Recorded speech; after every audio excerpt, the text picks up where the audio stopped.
महाराष्ट्रातील 29 महानगरपालिका निवडणुकीपूर्वी सर्वच प्रमुख राजकीय पक्षांमध्ये जागा वाटपावरून अद्याप कोणताही ठोस निर्णय झालेला नाही. या पार्श्वभूमीवरती प्रत्येक पक्षामध्ये आपली स्वतंत्र ताकद दाखवण्याच्या तयारीत उतरल्याचं चित्र दिसत आहे.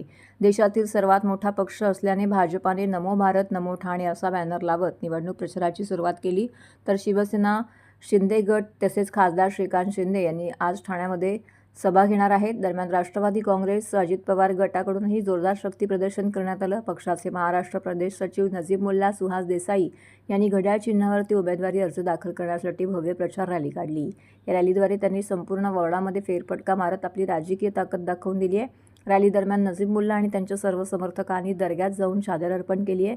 त्यानंतर राबोडी भाजी मार्केट परिसरातून दाट लोकवस्ती असलेल्या भागामध्ये प्रचार करण्यात आला. यावेळी मुस्लिम समाजातील महिलांशी संवाद साधत आगामी निवडणुकीसाठी प्रार्थना करण्याचं आवाहन नजीब मुल्ला यांनी केलं आहे.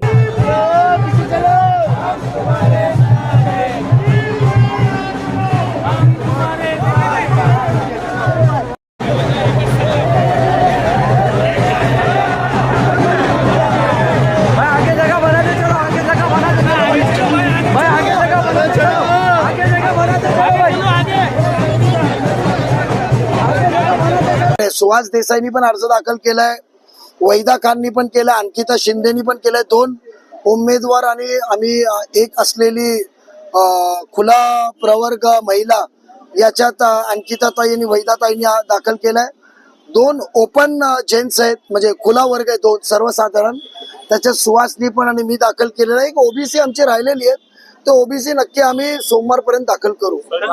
प्रेम आहे, कारण काही दिवस मी पक्षाच्या कामानिमित्त मागील नगरपंचायत, नगर परिषद याचा प्रचारामध्ये बाहेर होतो.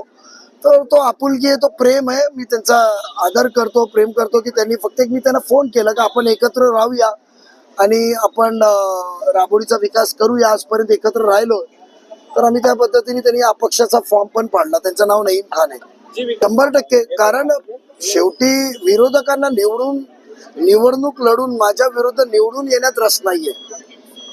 त्यांचं पोटपाणीच त्याच्यावर चालतं. नजीब मुल्लाचे आम्ही विरोधक म्हणून फिरायचा 5 वर्ष त्यांचा तो इंडस्ट्री आहे, त्यांचा रोजगार आहे. नजीब विरुद्ध उभा राहायचा, नजीब विरुद्ध मोठ्या मोठ्या गप्पा मारायचे, त्यांचा रोजगार आहे ना. 4.5 वर्ष ते उपाशी मरतील म्हणून ते रोजगार आहे.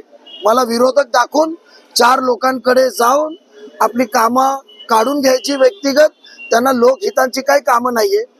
जे आज माझे विरोधक आहे 2017च्या निवडणुकीत पण होते, तर 8 वर्ष ते कुठे होते? कोविडला कुठे होते? जेव्हा नागरिकांना गरज होती तर कुठे होते? त्यांचा रोजगार आहे, त्यांच्या रोजगार पोटपाणीसाठी ते माझ्या विरोधक म्हणून उभे आहेत.